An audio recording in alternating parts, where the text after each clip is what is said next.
Hi friends, welcome back to section 3 of our chapter A Horse and Two Goats. इससे पहले हम लोगों ने पढ़ा लास्ट सेशन में कि किस तरह से मुनि को घर में कुछ खाने नहीं मिल पाता और वो चुपचाप अपने दो गोट को लेके उन्हें चराने के लिए निकल जाता है हाईवे की तरफ। और हाईवे के वहाँ वो एक स्टैचू के नीचे जाके बैठ जाता है और सूरज के धूप से बचने के लिए घोड़े के शेड पे के नीचे जाके लेट जाता है कभी कभी।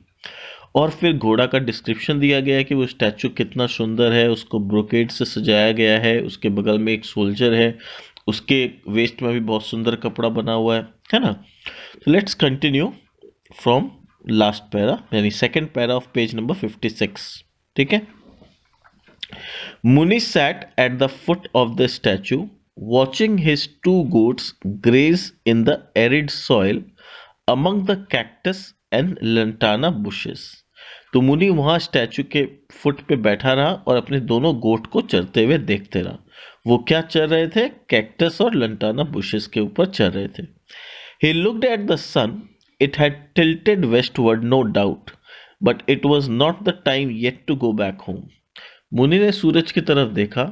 सूरज थोड़ा वेस्ट की तरफ गया था, पर अभी भी सन पूरी तरह से सेट नहीं हुआ था।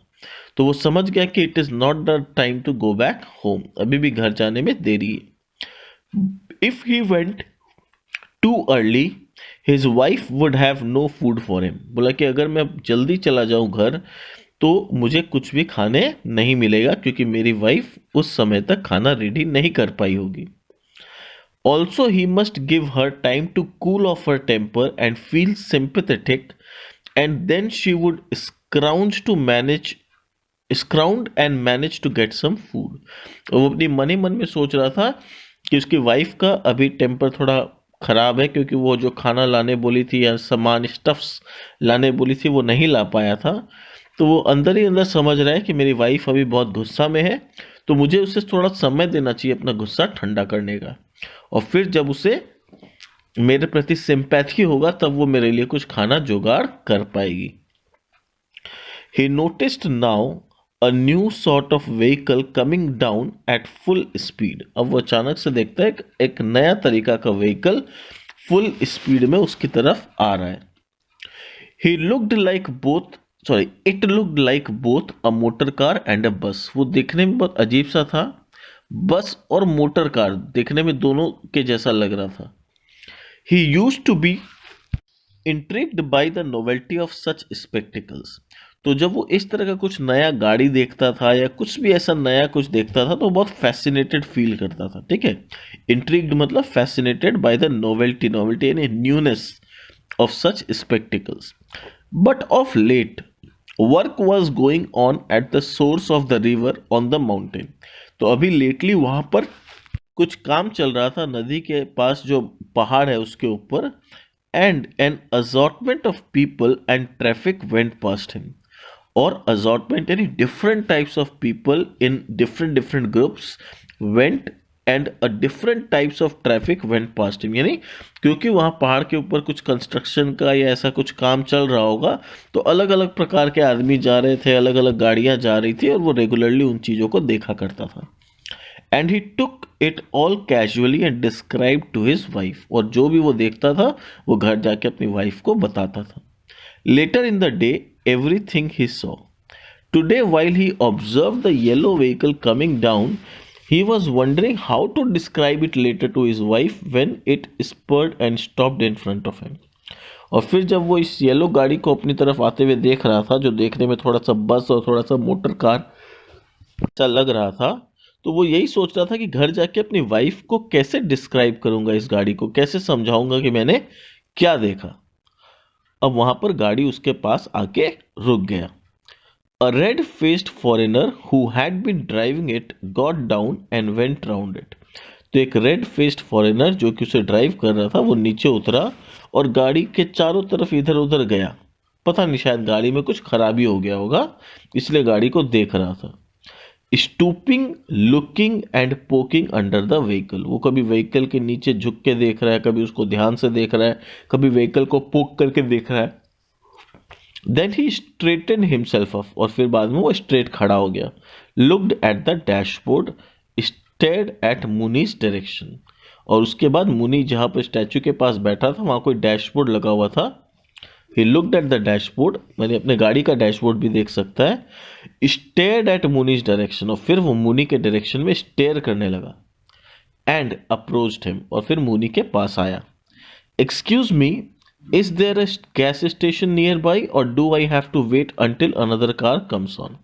तो वो इंग्लिश में बोला कि क्या आसपास कोई गैस स्टेशन है या मुझे तब तक वेट करना पड़ेगा जब तक कि कोई दूसरी गाड़ी नहीं आ जाती। He suddenly looked up at the clay horse and cried, और फिर अचानक से उसका ध्यान उस क्ले हॉर्स पे गया, ठीक है, और वो बोला marvellous without completing his sentence. तो पिछला वाला सेंटेंस में देखो डैश लगा हुआ है, अंटिल अनदर कार कम्स, उसके बाद डैश हो गया, यानी वो अपना सेंटेंस कंप्लीट ही नहीं किया था कि उसका नजर जैसे ही घोड़ा पे पड़ा, उस क्ले स्टैचू पे पड़ा, उसके मुंह से निकल गया marvellous. Muni felt he should get up and run away and cursed his age. He could not readily put his limbs into action. अब क्या हुआ, जैसे ही उस अंग्रेज इंसान को देखा मुनि ने, तो उसके मन में एक डर बैठ गया, शायद ये कोई ऑफिसर है जो मुझे अरेस्ट करने आया है या मुझे किसी तरह से तंग करने आया है। अब मुनि सोचने लगा काश मैं थोड़ा यंग होता तो मैं यहाँ से अभी भाग खड़ा होता। फिर अपने लिम्स को दोष देने लगा कि मैं भाग क्यों नहीं पा रहा हूँ, सॉरी, मेरा लिम्स मेरा साथ नहीं दे रहा है। द रेड फेस्ड मैन वोर खाकी क्लोथ्स। अब वो क्यों डर रहा था, क्योंकि रेड क्लोथ फेस्ड मैन जो था वो खाकी कपड़ा पहना हुआ था। तो एविडेंटली अ पुलिसमैन और अ सोल्जर। तो खाकी कपड़ा देखते ही उसे लगा या तो ये कोई पुलिसमैन है या तो कोई सोल्जर है। मुनि said to himself, he will chase और shoot if I start running. बोला कि अगर मैं भागना चालू भी करूं तो वो मुझे आराम से या तो चेस कर लेगा या तो मुझे शूट कर देगा। Some dogs chase only those who run, oh Shiva protect me. उसको याद आया, अरे हाँ, कि कभी कभी जब कुत्ते से डर के भागते तो कुत्ता उन्हीं लोग को चेस करता है जो भागता है। तो हो सकता है कि ये जैसे मैं भागूं तो मुझे शूट कर दे। तो फिर भगवान शिवा को बोलता, भगवान मुझे बचाओ। I don't know why this man should be after me. वो बोला मुझे नहीं पता कि ये मेरे पीछे क्यों पड़ा है, ये पुलिस ऑफिसर, मैंने क्या बिगाड़ा, मैंने क्या गलती की है, मुझे नहीं पता। Mean while the foreigner cried marvellous, again nodding his head. और उस तरफ जो फॉरेनर है वो तो उस घोड़ा का स्टैचू का तारीफ कर रहा है और बोल रहा है it's very beautiful, marvellous. He paced round the statue with his eyes fixed on it. वो पूरा स्टैचू के राउंड घूमता रहा, स्टैचू को निहारता रहा चारों तरफ से। मुनि sat frozen for a while and then fidgeted and tried to edge away. मुनि कुछ देर तक तो एकदम स्टैचू बन के एक जगह बैठा रहा, एंड देन फिजिटेड। फिजिटेड का मतलब है keep moving your body due to nervousness, यानी एक तरह से डर से बॉडी जब शेक करने लगता है या कुछ भी हम बॉडी को पैर हिलाते हैं या हाथ हिलाते हैं डर से, उसको बोलते हैं फिजिटेड। और कोशिश किया कि वहां से किसी भी तरह से भाग निकले। Now the other man suddenly pressed his palms together and smiled and said नमस्ते, हाउ डू यू डू। अब दूसरा आदमी ने अचानक से अपने पाम्स को टुगेदर किया और स्माइल करते हुए उनको बोला नमस्ते, हाउ डू यू डू। अब वो क्या है, इंग्लिश में बात कर रहा है, जबकि मुनि एक अनपढ़ इंसान है, उसे इंग्लिश एकदम नहीं आती, उसे तो सिर्फ तमिल आता है। तो यहाँ पर इनके बीच में एक कम्युनिकेशन गैप डेवलप हो रहा है, दोनों एक दूसरे की भाषा को समझ नहीं पा रहे हैं।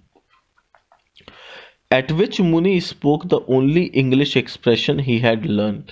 तो मुनि को खाली आज तक सिर्फ इंग्लिश का 2 ही शब्द उसने सीखा था, और जितना अंग्रेजी सीखा था सारा बोल डाला यहाँ पर, यस नो।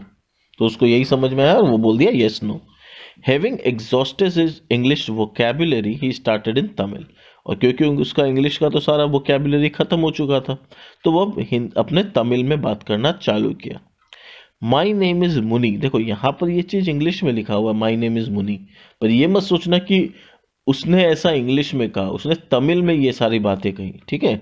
तो my name is Muni, these 2 goats are mine and no one can gainsay it. बोला कि देखो मेरा नाम मुनि है, ये दोनों बकरियां मेरी हैं, मेरी प्रॉपर्टी है, और कोई इस बात को कॉन्ट्राडिक्ट नहीं कर सकता।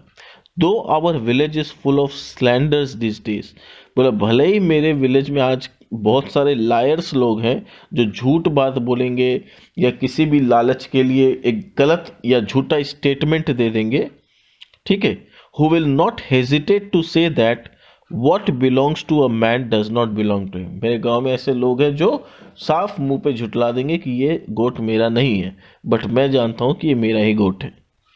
The foreigner faithfully looked in the direction indicated by Muni's fingers, gazed for a while at the two goats and the rock, and with a puzzled expression took out his silver cigarette case and lit a cigarette। अब foreigner को तो उस गोट vote का बात में कोई interest नहीं था और ना उसको कुछ समझ में आ रहा था। वो चुपचाप घोड़ा के स्टैचू के डायरेक्शन में देखता रहा। Looked in the direction indicated by Muni's finger. अच्छा, मुनि क्या किया, अपने गोट के तरफ उंगली करके दिखा रहा था, अपना बता रहा था कि ये दोनों गोट मेरे हैं। तो फॉरेनर को इंटरेस्ट तो नहीं था, पर क्योंकि मुनि दिखा रहा था तो उसने भी गोट की तरफ देखा, ठीक है। Guessed for a while at to goats, एक बार के लिए उस दोनों गोट की तरफ देखा। और फिर गोट लोग एक पहाड़ के नीचे वो ग्रेजिंग कर रहे थे तो उस पहाड़ को भी देखा। And with a puzzled expression, और पजल्ड एक्सप्रेशन के साथ एक सिगरेट निकाला और उसे लिट किया। अब पजल्ड क्यों था वो, क्योंकि वो तो घोड़ा का बात कर रहा है और मुनि उसे गोट दिखा रहा है। अब वो सोच रहा है कि मुनि मुझे गोट क्यों दिखा रहा है, ठीक है। Suddenly remembering the courtesies of the season, तो उसने जब सिगरेट निकाल के लाइट किया तो अचानक से उसको कर्टिसी याद आया कि अगर सामने कोई है तो उसे भी ऑफर करना चाहिए, ठीक है। तो he asked do you smoke, तो उसने मुनि से पूछा क्या तुम स्मोक करते हो। मुनि आंसर्ड यस नो, और मुनि को तो बस यस नो आया था और कुछ आता नहीं था, तो बोल दिया yes no. Whereupon the red faced man took a cigarette and gave it to Muni, तो उस रेड फेस्ड मैन ने फिर सिगरेट निकाला, मुनि को दिया। Who received it with a surprise, और मुनि सरप्राइज हो गया, अरे मुझे भी दे रहा है। Having had no offer of a smoke from anyone for years now, और उसको आज बहुत सालों बाद किसी ने स्मोक ऑफर किया था और इसीलिए वो बहुत ज़्यादा सरप्राइज था। He had always wanted to smoke a cigarette, only once did the shopman give him one on a credit। बोला हमेशा से उसे एक सिगरेट स्मोक करने का मन था, पर आज तक सिर्फ एक ही बार कर पाया था जब उस दुकानदार ने एक सिगरेट उसे उधार में दिया था। And he remembered how good it had tested, उसको अच्छी तरह से याद है कि उसका टेस्ट कितना अच्छा था। The other flicked the lighter open and offered a light to Muni, तो दूसरे ने, फिर वो फॉरेनर ने अपना लाइटर ऑन किया और मुनि के लिए सिगरेट जलाने का कोशिश किया या ऑफर किया। Muni felt so confused about how to act that he blew on it and put it out. और मुनि इतना कंफ्यूज हो गया कि इसका कैसे वो रिएक्ट करे जब वो सामने से ऐसे सिगरेट जलाने का ऑफर कर रहा है। तो वो हड़बड़ी में क्या किया, उस जो लाइटर था उसको बुता दिया फूंक मार के। द अदर पजल्ड, अब वो अंग्रेज में पजल्ड हो गया, इससे सिगरेट भी चाहिए पर वो लाइटर को से लाइट भी नहीं करना चाह रहा है। बट अनडॉन्टेड यानी unaffected, flourished his lighter, presented it again and let the मुनि सिगरेट, पर वो ज़्यादा इस चीज़ से अफेक्ट नहीं हुआ, उसने दोबारा एक बार अपना लाइटर जलाया और मुनि का सिगरेट को जला दिया। मुनि ड्रू अ डीप पफ, मुनि ने एक बार में एक डीप पफ लिया एंड स्टार्टेड कफिंग, और जोर जोर से खांसी आने लगी।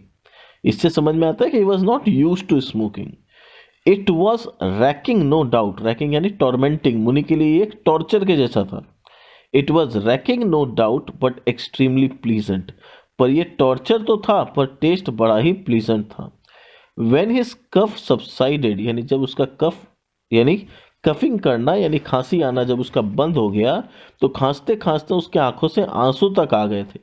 ही wiped his eyes and took stock of the situation, तो दोबारा से अपना होश संभाला और सिचुएशन को दोबारा से एक बार एनालाइज किया। Understanding that the other man was not an inquisitor of any kind, और जब वो अपना होश संभाला तो समझ गया कि सामने वाला इंसान कोई पुलिस या सोल्जर नहीं है जो किसी चीज़ का पता लगाने या उसे टॉर्चर करने के लिए आया है। Yet in order to make sure he remained wary, पर फिर भी वो अंग्रेजों पर विश्वास नहीं कर सकता। उस इंडियन की मेंटालिटी थी उस समय कि किसी अंग्रेज पे भरोसा मत करना। तो वो बोला कि भले ही मुझे लग रहा है कि ये मेरे को किसी तरह का नुकसान नहीं पहुंचाएगा, but I will be on the safe side, मैं इस पर ज़्यादा ट्रस्ट नहीं कर सकता।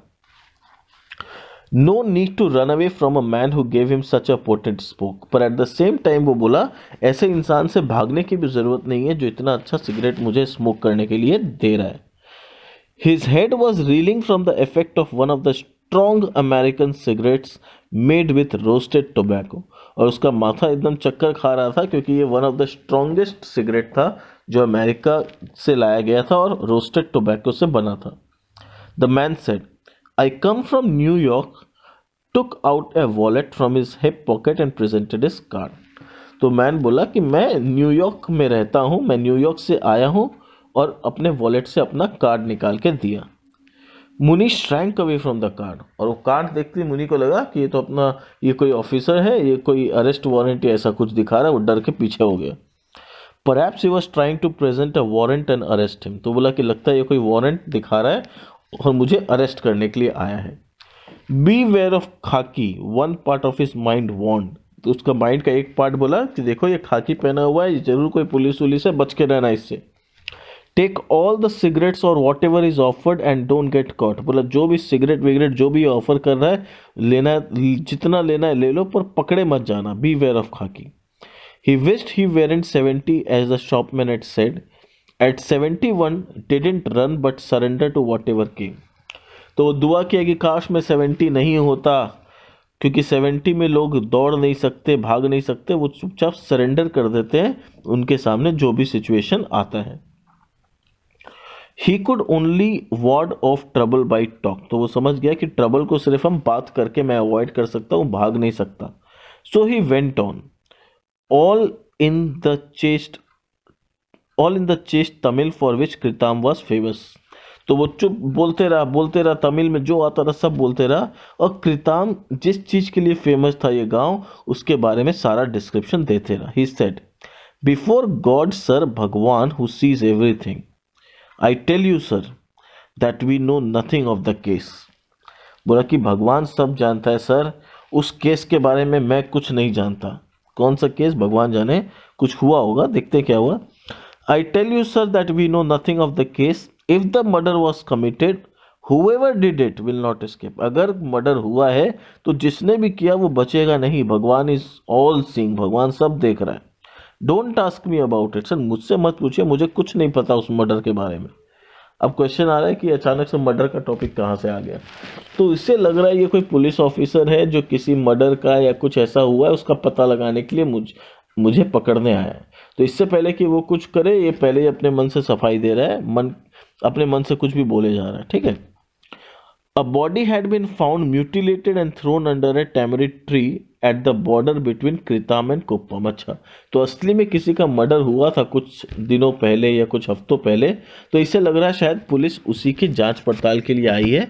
तो वही बता रहा है कि हाँ, एक बॉडी मिला था पूरी तरह से एकदम म्यूटिलेटेड, बुरी तरह से जख्मी, and thrown under tamarind tree, यानी हल्दी का पेड़ के नीचे, at the border between Kritam and Kuppam a few weeks before, giving rise to much gossip and speculation. और फिर बहुत चर्चा और बहुत स्पेक्यूलेशन हुआ था, किसने मारा होगा, कैसे मारा होगा।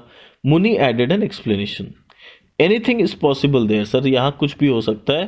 People over there will stop at nothing, बोला कि कुछ भी चीज पे पीपल स्टॉप नहीं होते हैं, जरा सा कुछ बात हो जाता है झगड़ा करने मारपीट करने लग जाते हैं।